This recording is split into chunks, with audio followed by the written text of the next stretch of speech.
सरदार हैं। अगर ये इस्लाम कबूल कर लेते हैं तो सभी इस्लाम कबूल कर लेंगे। कैसे हैं आप सरदार? हमने आपको देखा था, आप दूर खड़े थे।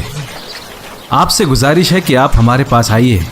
वल्लाही अबू उमामा, अगर तुम मेरे रिश्तेदार न होते तो ये जुर्रत कभी ना करते। क्या तुम लोगों को बहकाने आए हो? क्यों लेकर आए हो यहाँ?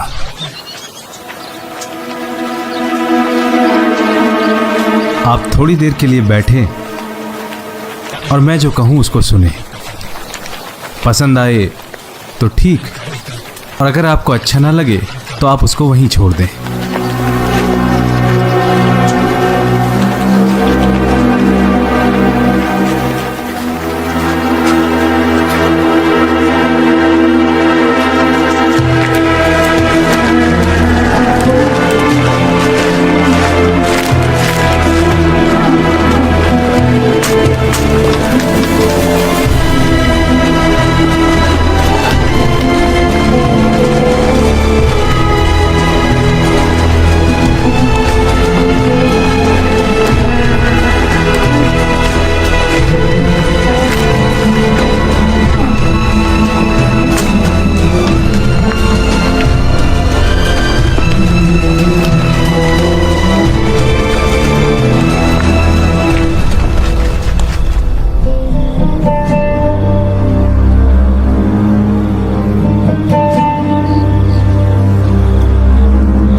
क्या अभी नहीं है? पता नहीं, अब यही नहीं है।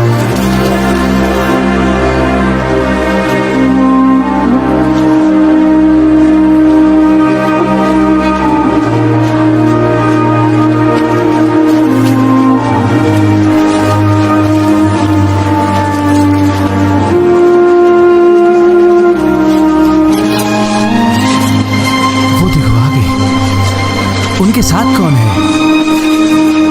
उनके चचा अब्बास इब्न अब्दुल मुत्तलिब। औस और खजरज के लोगों, वल्लाही हम इनके हामी, मददगार और मुहाफिज हैं। लेकिन इन्होंने आपको चुना है और अपने सहाबाओं के साथ आपके यहाँ आना चाहते हैं। तो अगर तुम इनकी पूरी पूरी हिमायत और हिफाजत कर सको, जैसे कि तुम अपने बीवी और बच्चों की करते हो, तो आगे आओ और बैत लो उन हुकूक पर जो अल्लाह और उसके नबी ने फरमाए हैं। और अगर नहीं तो अभी साफ साफ जवाब दे देना।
यथरिब की हिजरत हबशा की हिजरत जैसी नहीं है। मोहम्मद और उसके सहाबा अजीम मुल्क की तरफ हिजरत कर रहे हैं, जो कि उनसे कुछ दिनों के फासले पर मौजूद है। वो अरबों की ऐसी अजीम कौम से जुड़ने जा रहे हैं जो हरम की वजह से हमसे हमेशा हसद रखते हैं, और वो हमेशा अपने आप को हमारे बराबर का जानते हैं। हालांकि वो यमनी अरब हैं और हम कहलाते हैं मुदर। आपसे इख्तिलाफ होने की वजह से हमें उनसे कोई खतरा नहीं था, लेकिन मोहम्मद की निगहबानी में वो लोग फिर से इकट्ठे हो जाएंगे। अल्लाह ती वो बहुत ही बहादुर और शानदार लड़ाके हैं। अब ये साफ हो गया है कि मोहम्मद ने अपने सहाबाओं को हिजरत करने का हुक्म दिया है, ताकि वहां जाकर वो हमसे महफूज रह सकें। तो फिर सोचो कैसा होगा कि वो सारे यथरिब रवाना हो जाएं और फिर इस जमात की क़यादत करेगा मोहम्मद, और ये सब उसी का ही हुक्म मानेंगे। और क्या होगा अगर औस और खजरज के लोग यथरिब से यहाँ आएंगे तुमसे और तुम्हारे बच्चों से जंग करने के लिए? तो फिर अगर हम सारे मुदर से मदद की उम्मीद रखेंगे तो वो कहेंगे ये तो तुम्हारे ही लोग हैं जो इकट्ठे होकर आए हैं दीन के लिए और जिनकी क़यादत करता है मोहम्मद। इसके अलावा हमारी तिजारत का क्या होगा माशरा कुरैश? इस हिसाब से तो हमारी तिजारत पर भी खतरा छा जाएगा जो कि शाम से होकर गुजरता है। इसके अलावा मक्का का एक बहुत बड़ा तबका हमको छोड़कर जा चुका है, जिससे बड़ा नुकसान हुआ। और इसके बाद हमें यथरिब में भी खरीदार नहीं मिलेंगे। और आप तो अच्छे से जानते ही हैं यथरिब के लोग तिजारत नहीं करते, वो तो किसान हैं और वो सारी खरीद फरोख्त हमारे साथ ही करते हैं। कभी सोचा है कि अगर वो दीन में हमारे खिलाफ हो गए तो हमारे पास कभी भी कुछ खरीदने के लिए नहीं आएंगे, फिर वो भी जल्दी हमारी तरह तिजारत करना शुरू कर देंगे। तुम खुद से क्यों नहीं पूछते कि इसकी नौबत क्यों आई? मैंने तुम्हें पहले भी इसका मशवरा दिया था कि मोहम्मद और अरब को छोड़ दो। अगर अरब ने मोहम्मद को खत्म कर दिया तो तुम्हारी मुराद पूरी, और अगर मोहम्मद कामयाब हुआ तो उसकी इज्जत तुम्हारी इज्जत होगी। लेकिन तुमने मेरी नसीहत को रद्द कर दिया। अब तुम्हारे मशवरों से लगता है कि कुछ भी ठीक नहीं हो रहा। हम सही रास्ते पर हैं। हम मोहम्मद और उसके सहाबा को हिजरत करने ही नहीं देंगे, चाहे हमें असले का ही सहारा क्यों न लेना पड़े। पहले हमें अपने लोगों से शुरुआत करनी है, उन्हें हिजरत करने से रोकना है। जो भी जाएगा उसका घर और सामान हमारे कब्जे में होगा। उसमें शामिल है माल, दौलत, जमीन, असला।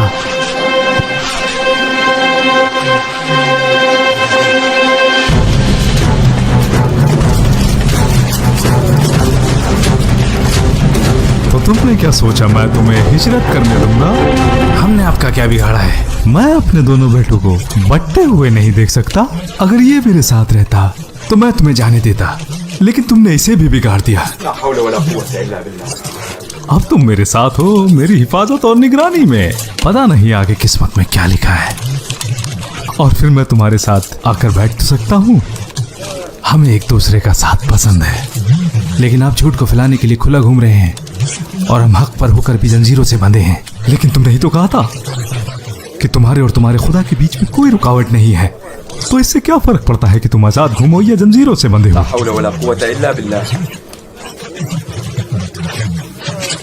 तुम्हें क्या बस यही कहना आता है?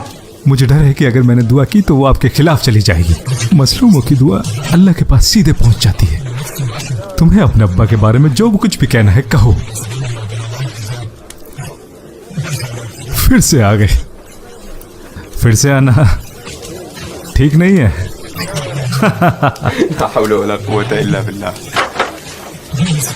मैं अल्लाह से दुआ करूंगा कि वो मेरे अब्बा को हिदायत दे। हाँ, उनके लिए दुआ करो। गलती मेरी है, मैंने कैसे उन्हें अपने ऊपर हावी होने का मौका दे दिया। आराम से भाई, क्या ये जंजीरें मुझे हिजरत करने से रोक सकती हैं? ये जंजीरें? हाँ, अगर तुम्हें अपना ख्याल नहीं है तो कम से कम मेरा तो ख्याल करो।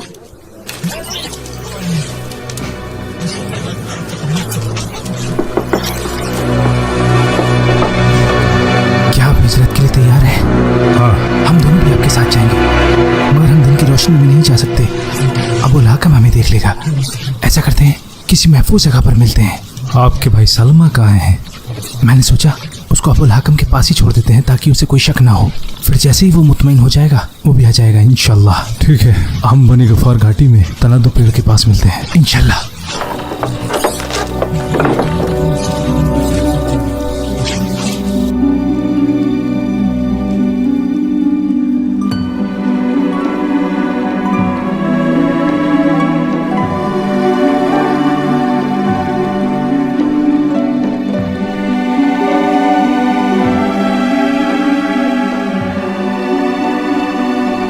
कितने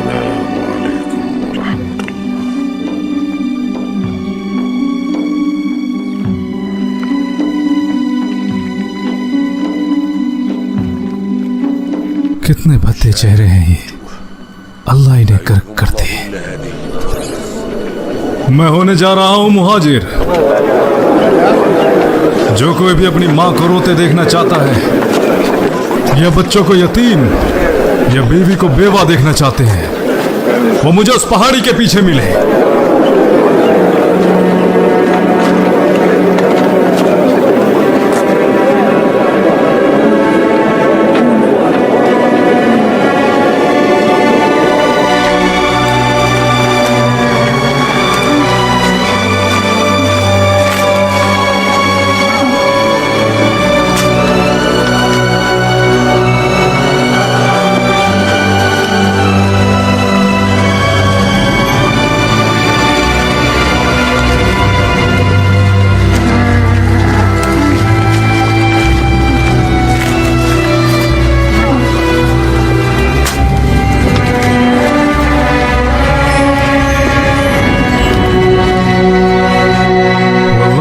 पहले से इल्म था, लेकिन तुमने मुझसे छुपाया।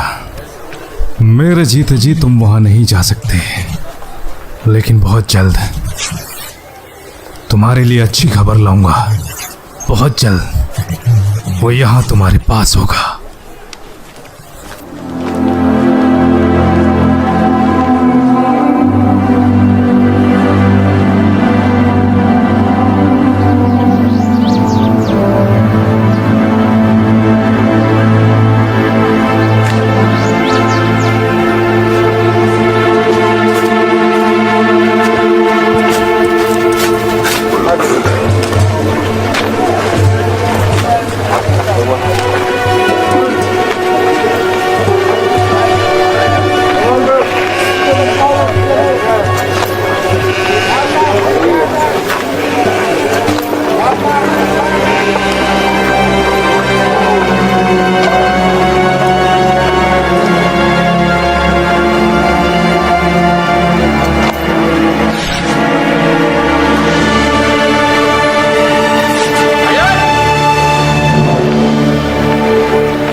अब तुम यहाँ क्या लेने आए हो? तुम्हें मालूम है कि मैं तुम्हारे साथ कभी वापस नहीं जाऊंगा, इसलिए अभी के अभी वापस चले जाओ। यहाँ तुम्हारा राज नहीं चलता। सुनो, तुम्हारी एक माँ है जो मेरी भी माँ है। वल्लाही मैं सिर्फ उसी के लिए आया हूँ। उनकी हालत ठीक नहीं है, तुम्हारे जाने से वो बहुत दुखी है। कसम ली है कि ना तो अपने बालों को बांधेगी और ना ही घर के अंदर कदम रखेंगी जब तक कि तुम्हें देख न ले। वाकई ऐसा कहा? हाँ वल्लाही। क्या कर रहे हो? वल्लाही ये तुम्हें सिर्फ यहाँ से वापस ले जाना चाहता है ताकि तुम्हें अपने दीन से फेर सके। इसकी चाल को समझो। वल्लाही आपकी माँ जरूर बालों को बांधेगी और मक्का में ज्यादा गर्मी होने पर वो अपने घर को भी जाएंगी। तुम्हें क्या हुआ है उमर? क्यों भाइयों के बीच में बोलते हो? ये मेरा भी भाई है। उमर मुझे ज्यादा अजीज है। ये बहस करने का वक्त नहीं है। मुझे जो कहना था मैंने कह दिया।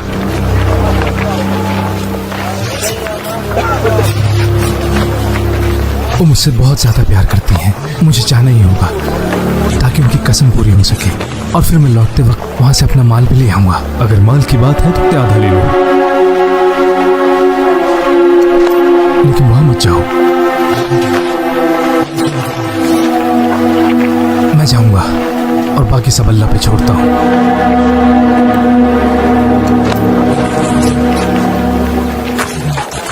जाना ही चाहते हो?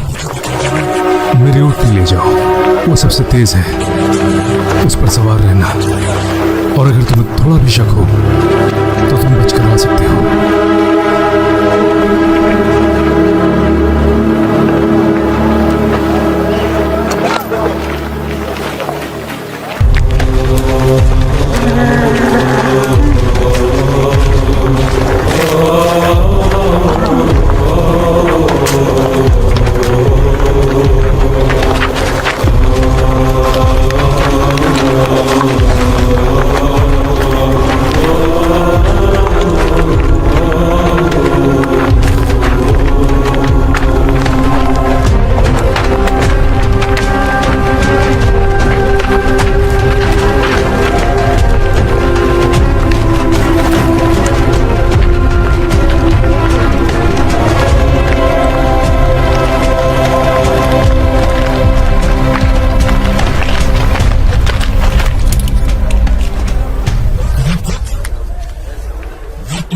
क्या मैंने झूठ बोला था?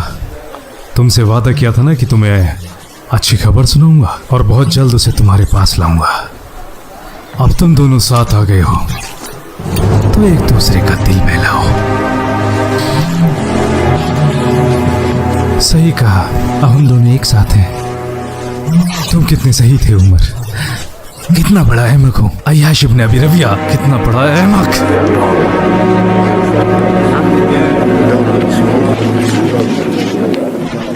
मैं तो कहता हूं कि उसे जंजीरों से बांध देते हैं ना, उसे जिला वतन करते हैं। इनमें से कुछ भी सही नहीं है। तो तुम क्या मशवरा देते हो अबुल हाकम? मेरी राय में हर कबीले से एक एक नौजवान को लिया जाए जो हमारी तरह ऊंचे खानदान से हो। फिर हम हर एक को तेज धार तलवार देंगे और फिर उसके बाद हम एक साथ मिलकर हमला करेंगे। वहां उसे कत्ल करेंगे और यहाँ हमें छुटकारा मिल जाएगा। उनका खून तमाम कबीलों में तकसीम हो जाएगा। बनु अब्दे मुनाफ तमाम कबीलों से नहीं लड़ सकेंगे तो मजबूरन खून बहा और मामला जुर्माने पर खत्म हो जाएगा।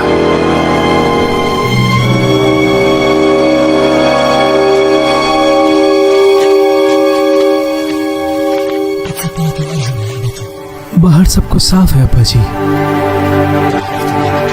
तुम दोनों जानते हो मैं रसूलुल्लाह से कहाँ मिल रहा हूँ।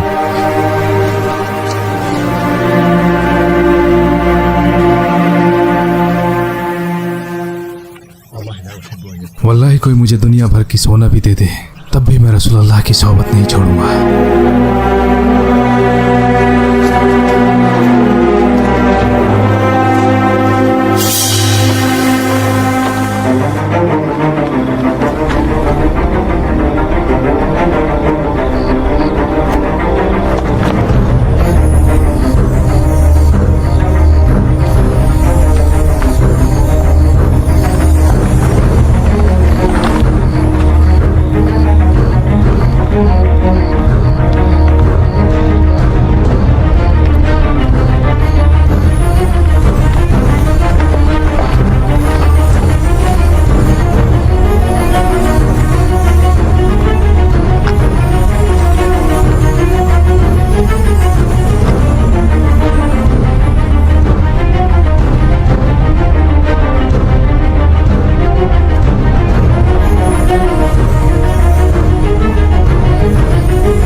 इंतजार करो, मुझे लगता है सुबह होने ही वाली है।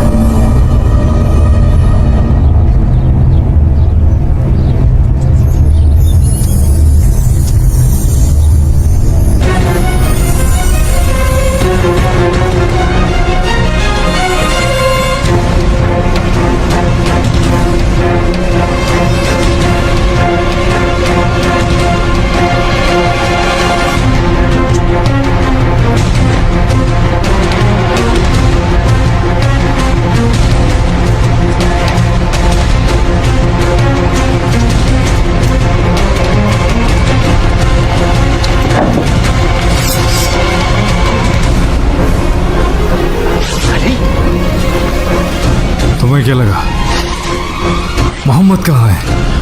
कहाँ है मोहम्मद? कहाँ है मोहम्मद? मैं नहीं जानता, वो जा चुके हैं।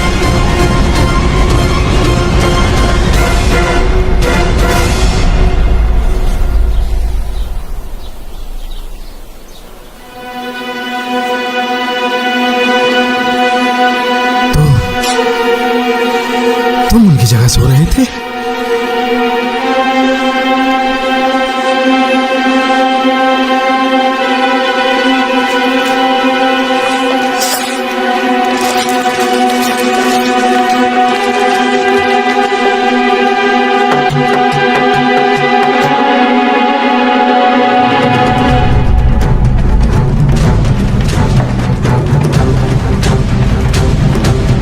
बकर कहाँ है? मैं नहीं जानती वो कहाँ है।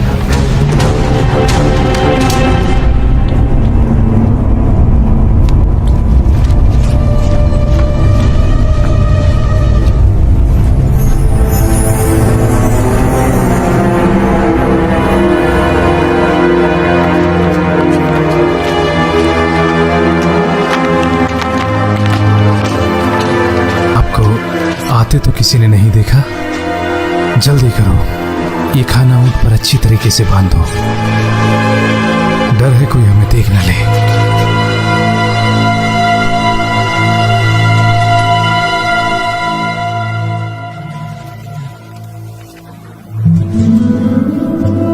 मैं तो बांधने के लिए कुछ लाना ही भूल गई। क्या आपके पास कुछ है?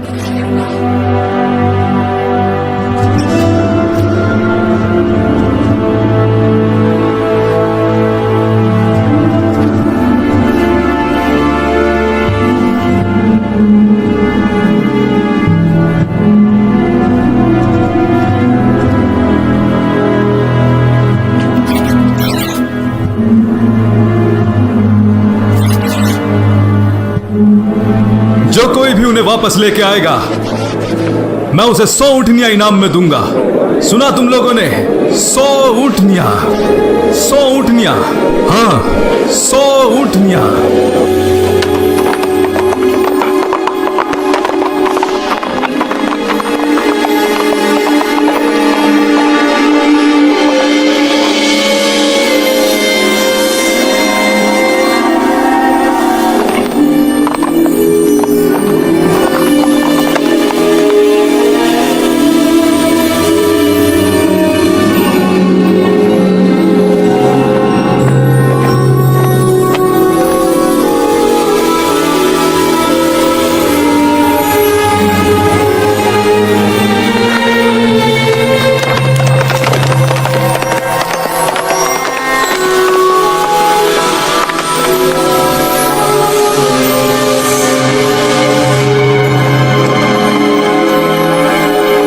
की कसम, मिल गए।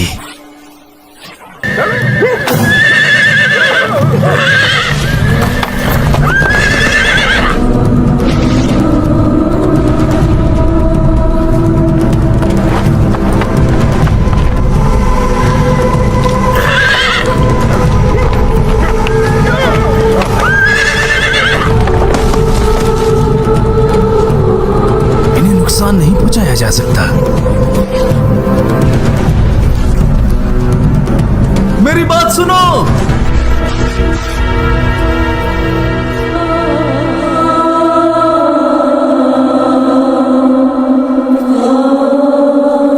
मैं सुराका इब्ने मालिक हूं। वल्लाही तुम्हें मुझसे डरने की जरूरत नहीं है। मैं आप लोगों की मदद करना चाहता हूं। हमसे क्या चाहते हो? तुम्हारे लोगों ने तुम्हारे दोस्त के सर पर 100 ऊंटों का इनाम रखा है। मैंने सोचा इनाम मैं लूंगा, लेकिन मेरी समझ में आ गया है कि उन्हें नुकसान नहीं पहुंचाया जा सकता। मैं आप लोगों की मदद करना चाहता हूं। मेरे पास कुछ खाने और पीने का सामान है। अल्लाह ताला तुम्हें खुश रखे। बस हमारा हाल किसी पर जाहिर ना करना। बिल्कुल ठीक है। क्या कहोगे सुराका अगर तुम्हें फारस के बादशाह का लिबास पहनने को मिले? लिबास? फारस के बादशाह का? जब नबी ने आपको आते देखा तो मुझे हुक्म दिया ये बताने के लिए।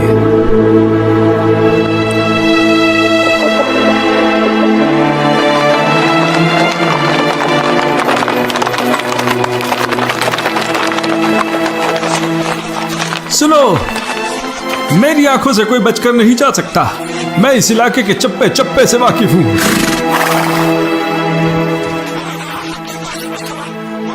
यहां कुछ भी नहीं है। मेरी मानो, वापस चलो।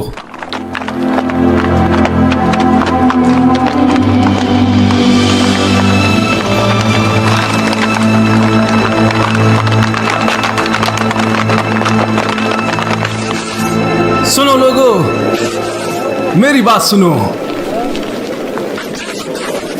जिस किसी ने भी अपनी कीमती चीजें अमानत के तौर पर रसूल अल्लाह के पास रखी थी। वो मुझसे आकर मिले, मैं उनकी अमानत वापस कर दूंगा।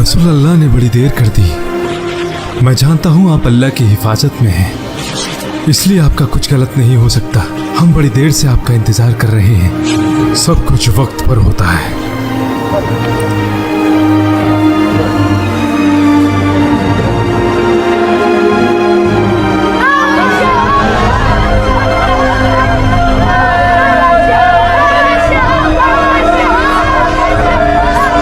देखो रसूल अल्लाह आ गए।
अली, रसूल अल्लाह के प्यारे हबीब और उनके भाई, आपको देखकर बड़ी खुशी हुई।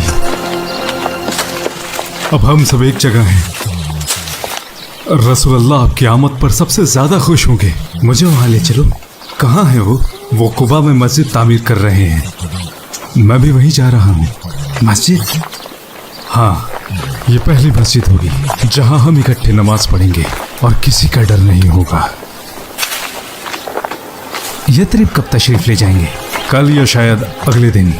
शायद अल्लाह की मर्जी है कि जब आप यथरिब तशरीफ ले जाएं तो साथ में आपके भाई और प्यारे हबीब अली हों। आपके पैरों को क्या हुआ? क्या आपको कोई सवारी नहीं मिली? अल्लाह मेरे साथ था और मैंने पैदल ही सफर तय किया। अल्लाह आपको सलामती दे। अल्लाह हमारा निगहबान है।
रसूलुल्लाह, आप हमें मेहमान नवाजी का मौका दीजिए। क्या आपने सुना नहीं रसूलुल्लाह ने क्या कहा?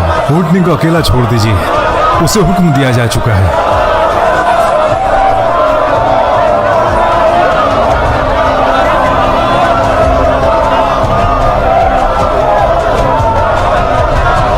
या रसूलुल्लाह, आप हमें मौका दीजिए। हमारी कौम आपकी खिदमत करना चाहती है, हम आपका भरपूर ख्याल रखेंगे। रसूलुल्लाह ने हुक्म दिया है, ये ऊँटनी अब वहीं रुकेगी जहां अल्लाह चाहता है, तो इसको आप अकेला छोड़ दें।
ये मेरा घर है रसूलुल्लाह, जहाँ ये बैठी है मेरा घर है। आप मुझे खिदमत का मौका दीजिए। मुबारक हो अबा अय्यूब, अल्लाह ने आपको रसूलुल्लाह की मेहमान नवाजी का मौका दिया है। अल्लाहुम्मा लकल हम्द।